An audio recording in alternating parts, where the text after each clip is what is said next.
నిన్న నేను ఎక్కడికి అబ్బాయి శ్రీతేజ్ ఏది తొక్కిసలాటలో సంధ్యా థియేటర్ దగ్గర తొక్కిసలాటలో గాయపడ్డటువంటి శ్రీతేజ్ అనేటువంటి అబ్బాయి దగ్గరికి వెళ్ళడం జరిగింది. ఆ వీడియో ఉందా? ఎక్కడుంది?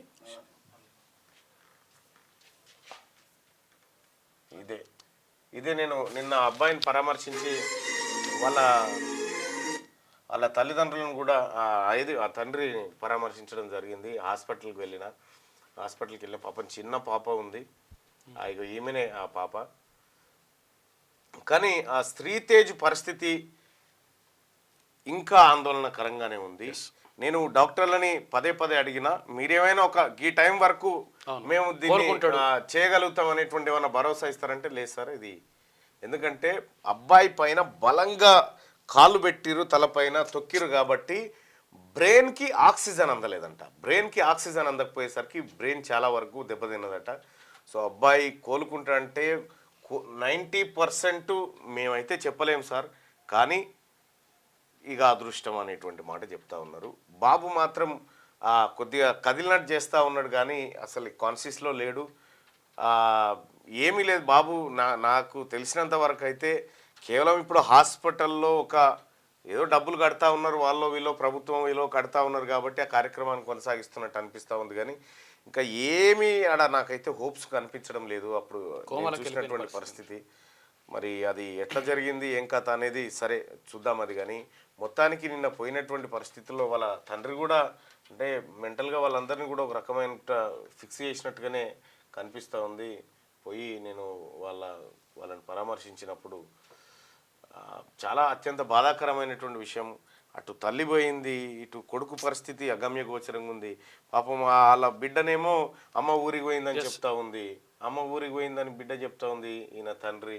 సో ఇప్పటికే అలా ఇక్కడ పక్కపొంటి అల్లు వాళ్ళకి సంబంధించినటువంటి వాళ్ళని అంటే ఎవరెవరు వస్తున్నారు ఏం మాట్లాడుతున్నారు అనేది ఎప్పటికప్పుడు కాపలా పెట్టి ఎంక్వైరీ చేసి ఎప్పటికప్పుడు వాళ్ళు పంపిస్తూ ఉన్నారు. సో ఈయన ఏమైనా తప్పు చెప్తున్నాను వీళ్ళంతా పరిశీలిస్తూ ఉంటారు అన్నట్టు ఏంది ఎట్లా చెప్తున్నా ఇంకా తనది. అయితే ఇవాళ అవకాశాన్ని బట్టి ఇవాళ శాసన మండలిలో ఈ సినిమా వేషకాల మీద చర్చించాలనుకుంటా ఉన్నా, అంటే ప్రశ్నలు ఎవరెత్తాలనుకుంటున్నా. అవకాశం వస్తే తప్పకుండా ఈ రాష్ట్ర ప్రభుత్వం సంధ్యా థియేటర్ విషయంలో ఎలాంటి జాగ్రత్తలు తీసుకుంది, ఎవరి నిర్లక్ష్యం వల్ల ఇదంతా జరిగింది ఏం కథ అనేది కూడా ఒకసారి మాట్లాడే ప్రయత్నం చేస్తాం. అలాగే అల్లు అర్జున్ను పరామర్శిస్తున్నటువంటి ఈ ఎవరైతే ఏషకాలు ఉన్నారో వీళ్ళందరి విషయం కూడా ఇవాళ చర్చించేటువంటి ప్రయత్నం అయితే చేస్తాం. సో ఈ రకంగా నిన్న ఈ అబ్బాయిని చూసిన తర్వాతనే మాట్లాడదాం అనేటువంటి ఉద్దేశంతో నిన్న మండలి ఏది వాయిదా పడిన తర్వాత నేరుగా అక్కడికి పోవడం జరిగింది. నేను పోయిన తర్వాత సివి ఆనంద్ గారు కూడా వచ్చి, ఆ తర్వాత హెల్త్ సెక్రటరీ గారు కూడా వచ్చి అబ్బాయిని పరామర్శించినారు. మొత్తానికైతే హాస్పిటల్కి మాదేం పోయింది, పైసలు అయితే వస్తున్నాయి, ఆడు ఉన్నాడు పిల్లగాడు అనేటువంటి ధోరణి అయితే హాస్పిటల్ యాజమాన్యం దగ్గర కనిపించింది. సో అబ్బాయి రికవరీ అవుతాడా కాడా అనేది 90% మాత్రం వాళ్ళు చెప్తలేరు. ఏమున్నట్టు మరి ఇటువంటి కేసుల్లో ఏమన్నా ఛాన్స్ ఉంటుందంటే 10-15% ఛాన్స్ ఉంటుంది సార్. ఎందుకంటే అబ్బాయి బ్రెయిన్ ఆక్సిజన్ అందలేదు, అది కావాల్సిన డ్యామేజ్ అయిపోయింది ఇప్పటికీ అని చెప్పి చెప్తా ఉన్నారు. సో అబ్బాయికి కూడా ఏది డిలే గ్రోత్ ఉందని చెప్పి చెప్తా ఉన్నారు. ఇక రకరకాల మల్టిపుల్ ఇష్యూస్ చెప్తా ఉన్నారు.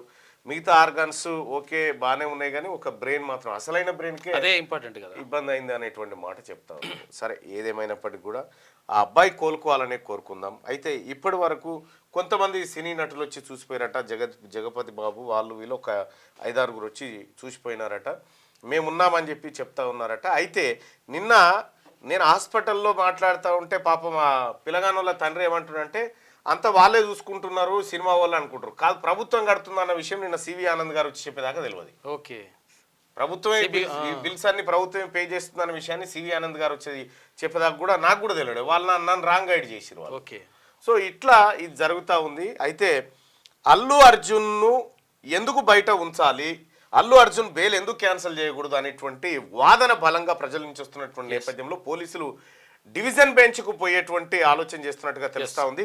అతని బెయిల్ రద్దు చేయాలి, అతన్ని జైల్లో పెట్టాలనేటువంటి చర్చ సీరియస్గా జరుగుతుంది పోలీస్ వర్గాల్లో. సో అల్లు అర్జున్ను జైల్లో పెట్టాలా వద్దా, అల్లు అర్జున్ మీ కామెంట్ రూపంలో తెలియజేయండి ఈ విషయంలో. సరే చేయించుకో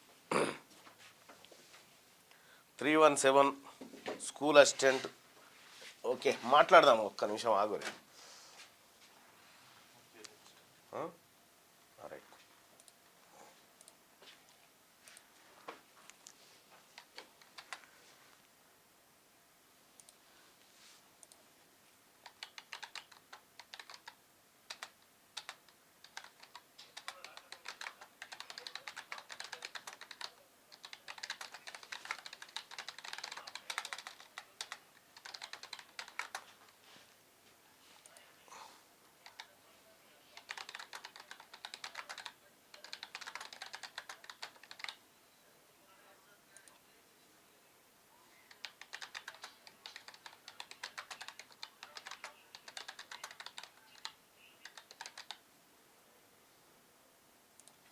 రైట్. అల్లు అర్జున్ బెయిల్ రద్దు చేయాలి అంటే మీరేమనుకుంటున్నారు, మీ ఒపీనియన్ ఏంది ఒకసారి తెలియజేయండి. పెంచేందుకు ప్రభుత్వం ఇంకా దాని మీద కూడా నిర్ణయం తీసుకునేటువంటి అవకాశం ఉంది. రైట్గా అల్లు అర్జున్ బెయిల్ రద్దు చేయాలని మీరు భావిస్తున్నారా? అల్లు అర్జున్ బెయిల్ రద్దు చేయాలనుకునే వాళ్ళు ఇక్కడ, అల్లు అర్జున్ బెయిల్ రద్దు చేయొద్దు అనుకునే వాళ్ళు మీ ఒపీనియన్ని ఇక్కడ ఏది ఓటింగ్ రూపంలో తెలియజేయండి. అలాగే ఇక చాలామంది జీవన్ రెడ్డిని ఆర్మూర్ పాండు ఇది ఏమైంది ఆర్మూర్ పాండు అని ఎందుకు పిలుస్తావో సస్పెన్స్కు తెరదించు అన్న అంటారు ఓరిమా. అయితే విషయం ఏంటంటే మీరు ఆయన జీవన్ రెడ్డిని చూడరు, లాఫింగ్ బుద్ధ ఉన్నట్టు ఉంటాడు. లాఫింగ్ బుద్ధ ఇట్లుంటది కదా, చూపిస్తా. లాఫింగ్ బుద్ధ అంటే కూడా చూస్తే అయిపోతుంది.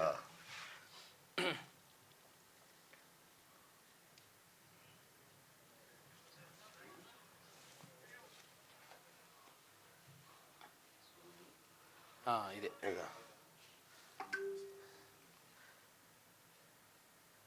ఇగో ఇట్లుంటాడు అన్నట్టు, ఇగో ఇట్లుంటాడు, ఇట్లా ఏది ముద్దకు ముద్దుంటాడు అన్నట్టు. అయితే ఒకటి మన నాగం జనార్దన్ రెడ్డి గారు ఉంటుండే కొద్దిగా అట్లా, ఇప్పుడు పాండు అని పెట్టింది ఎందుకంటే పండు లెక్క ఉంటాడు కాబట్టి, మంచి పండు లెక్క ఉంటాడు కాబట్టి పండు అని పెట్టలేం కదా అని పాండు అని పెట్టిన, ఆర్మూర్ పాండు అని. ఇక ఇదే సీక్రెట్. ఇక దీనికి మించినటువంటి చర్చ ఏమొద్దు దాని గురించి, ఎందుకంటే ఆర్మూర్ పాండు అయినా కానీ నేను దాదాపుగా చాలామందికి కూడా అంటే వాళ్ళ ఇగో ఇట్లుంటారు అన్నట్టు పాండు, మీరు చూడండి ఇట్లే ఉంటాడు ఆర్మూర్. అది ఫుల్ స్క్రీన్ పెట్టాను, ఇట్లా ఉంటాడు కాబట్టి అట్లా పెట్టినా. మళ్ళా ఈ ఆర్మూర్ ఈయన లాఫింగ్ బుద్ధ ఎప్పుడు పైసల మీదనే ఉంటాడు, పాండు కూడా సేమ్ అట్లే ఉంటుండే. 499 రూపాయలట బొమ్మ. అయితే పాండు విషయంలో గంతే కానీ అంతకంటే ఎక్కువేం లేదు, అంటే ఒక మంచిగా పండులు ఎక్కువ ఉంటుండే. రైట్గా అల్లు అర్జున్ బెయిల్ రద్దు చేయాలని మీరు భావిస్తున్నారా? అల్లు అర్జున్ బెయిల్ రద్దు చేయాలి, అల్లు అర్జున్ బెయిల్ రద్దు చేయొద్దు. సో నా ఒపీనియన్ వచ్చేసి అల్లు అర్జున్ బెయిల్ రద్దు చేయాలి. 172% మంది అల్లు అర్జున్ బెయిల్ రద్దు చేయాలని చెప్తున్నటువంటి మాట కనిపిస్తూ ఉంది. దాదాపు 1100 మంది ఈ ఓటింగ్లో పాల్గొన్నారు. ఇక అల్లు అర్జున్ ఎవరు జీవన్ రెడ్డిని ఆర్మూర్ పాండు అని ఎందుకు పిలుస్తావో సస్పెన్స్కు తెరదించని అంటుండు. G*999 ఆల్రెడీ చెప్పేసిన. ఇక ఇదే, ఇంతకు మించి ఏం లేదు అందులో పెద్దగా తీయడానికి కూడా. అన్న మీరు ఎమ్మెల్యే కావాలి అని చెప్పారు అంటా ఉంటే, నిన్న కల్వకుంట్ల కవిత గారు కూడా అదే చెప్పిండ్రు నిన్న లంచ్ టైంలో. ఈ సభ సెట్ కాదన్నా, మీకు అదైతే సెట్ అవుతుంది అనేటువంటి మాట ఆమె కూడా చెప్పడం జరిగింది. వాస్తవానికి కూడా అందులో ఉంటే బాగుండేది, అసెంబ్లీలో ఉంటే మజా ఉండేది. రైట్. చట్టానికి ఎవరు చుట్టాలు కాదు, అందరూ ప్రాణాలు ఒకటే. అల్లు అర్జున్ని తప్పకుండా జైల్లో పెట్టాలని చెప్పి రాజశేఖర్ చెప్తుండు. కులగణన రిపోర్ట్ రాగానే ఈడబ్ల్యూఎస్ రిజర్వేషన్ సవరిస్తారా లేదా, సవరించకపోతే హైకోర్టులో పిలువేయాలి, ఖచ్చితంగా సవరిస్తారు. దానికి సంబంధించినటువంటి క్వశ్చన్ కూడా అక్కడ వేయడం జరిగింది. ఆర్టీసీ డ్రైవర్ నియామక నోటిఫికేషన్ విడుదల గురించి అడగండి అని చెప్పి ఇవి రాసుకో శ్యామ్, ఇలా క్వశ్చన్స్ రాసుకో. సినిమా టికెట్స్ రేట్లను పెంచేందుకు ప్రభుత్వం ఎందుకు అనుమతి ఇచ్చింది అని చెప్పి అంటున్నాను. అయితే కొన్ని సినిమాలను కొన్నిసార్లు ప్రోత్సహించాల్సి వచ్చినప్పుడు కొంత నిర్ణయం తీసుకుంటుంది రాష్ట్ర ప్రభుత్వం. సో ఇది కొత్త ఏం కాదు, గతంలో కూడా జరిగింది. కానీ నారాయణ శ్రీ చైతన్య గురించి కూడా మాట్లాడాలి. అసలు యాక్చువల్గా ఏంటంటే నిన్నో పిల్లగాడు చచ్చిపోయింది. అవును. ఇక్కడ సర్పంచ్ ఎన్నికల గురించి మాట్లాడండి. ఈసారి సర్పంచ్ ఎన్నికలకు ఏవైతే పాత రిజర్వేషన్లు ఉన్నానో ఆ రిజర్వేషన్లు ఉండకపోవచ్చు, రిజర్వేషన్లు మారేటువంటి అవకాశం అయితే కనిపిస్తూ ఉంది. ముందుగా ఎంపీటీసీ జెడ్పీటీసీ ఎలక్షన్ల తర్వాత సర్పంచ్ ఎన్నికలు నిర్వహించేటువంటి అవకాశం కనిపిస్తూ ఉంది. Hi, good morning Mallanna. School assistant పోస్టులను 100% రథ పరీక్ష కాదు, రాత పరీక్ష ద్వారా బీఈడి వారికి కల్పించాలి. అయితే ఇక్కడ డిఈడి చేసినటువంటి వాళ్ళకి ప్రమోషన్లు ఇస్తారు. ప్రమోషన్లు ఇవ్వడం ద్వారా అసలు మాకు అవకాశాలు పోతున్నాయి అని చెప్పి బీడ్ చేసినటువంటి వాళ్ళు అంటున్నారు. దాని గురించి మాట్లాడండి అని చెప్పి చెప్తా ఉన్నారు. ఖచ్చితంగా నేను నోట్ చేసుకుంటున్నా. కాదు అన్న, అల్లు అర్జున్ది ఏటో బాయ్ బీసీ వర్గానికి చెందిన యూపీ అఖిలేష్ యాదవ్ టిఎన్ స్టాలిన్ పార్టీలు పెట్టి నడపడం లేదా, మనకేం మాయరోగం, తెలంగాణలో బీసీలు పార్టీ పెట్టి ధర్మ సమాజ్ పార్టీతో పోటీ చేస్తే మెజార్టీ సీట్లు వస్తాయి. ఆడొస్తే మన ఓటరు చూడలేదా మనం వాళ్ళతో కలిస్తే. పుష్ప 2 బెనిఫిట్స్ పరమేశ్వరి ఇచ్చిన శ్రీ కోమటిరెడ్డి గారికి కోమటిరెడ్డి వెంకటరెడ్డి గారిని అరెస్ట్ చేయాలట. బీసీ వర్గానికి చెందిన యూపీ అఖిలేష్ యాదవ్ ఇది వట్టిదేనాయా, ఇది ఈ గాలతో అది వట్టిదే. అది పల్లవి ప్రశాంత్ కో న్యాయం, అల్లు అర్జున్కి ఇంకో న్యాయమా? ప్రజాపాలనలో దరఖాస్తు చేసుకుని లిస్టులో పేరు రాని వాళ్ళ పరిస్థితి ఏంటని దీని గురించి మాట్లాడండి అంటే మీరు సరైన టాపిక్ చెప్పండి. 317 స్థానికత కోసం చెప్పండి. అంగన్వాడీల సమస్యలు గమనించండి అన్న. అవి ఏంటో పర్టికులర్గా మీరు పెట్టండి. వారి జీతాలు పెంచాలని చెప్పి చెప్తున్నారు. ఖమ్మంలో బీసీ గర్జన ఎప్పుడు అతి త్వరలో, నల్గొండ బీసీ గర్జన అయిపోయిన తర్వాత పెడదాం. ఈ సర్వశిక్ష అభియాన్ వాళ్ళు కూడా అవును, గ్రామ పంచాయతీ కార్మికుల సమస్యల గురించి మాట్లాడండి. ఓకే, కోమటిరెడ్డి వెంకటరెడ్డి గారిని అరెస్ట్ చేయాలని చెప్పి చెప్తాను. రుణమాఫీ కాలేదు, పెడతారు అని చెప్పారు. నా కొత్త పెన్షన్ పథకం అమలు చేయమనండి. Okay, EWS తీసేయాలంటున్నారు. ఈడబ్ల్యూఎస్ మన కొంప మూస్తుంది, దాన్ని ఎట్టి పరిస్థితుల్లో ఒప్పుకునేది లేదు. రైతు బంధు రైట్ పెట్టినే రిపీట్ అవుతా ఉన్నాయి. సో సోదరులారా, ఖచ్చితంగా మీ సమస్యలన్నింటినీ మేము నోట్ చేసుకుంటా ఉన్నాం ఇక్కడ. రైట్గా అల్లు అర్జున్ బెయిల్ రద్దు చేయాలని మీరు భావిస్తున్నారా అంటే దాదాపు 1800 మంది ఓటింగ్లో పాల్గొన్నారు. అల్లు అర్జున్ బెయిల్ రద్దు చేయాలని 71% మంది అభిప్రాయపడతా ఉన్నారు. 29% మంది అల్లు అర్జున్ బెయిల్ రద్దు చేయొద్దని చెప్పి చెప్తా ఉన్నారు. సో ఇది క్యూ న్యూస్ ఛానల్లో పనిచేయటకు అనుభవం గల సీనియర్ వీడియో ఎడిటర్స్ కావాలను సంప్రదించవలసిన నెంబర్ 8688926084. qnewsads@gmail.com ను సంప్రదించండి. లైక్ చేయండి,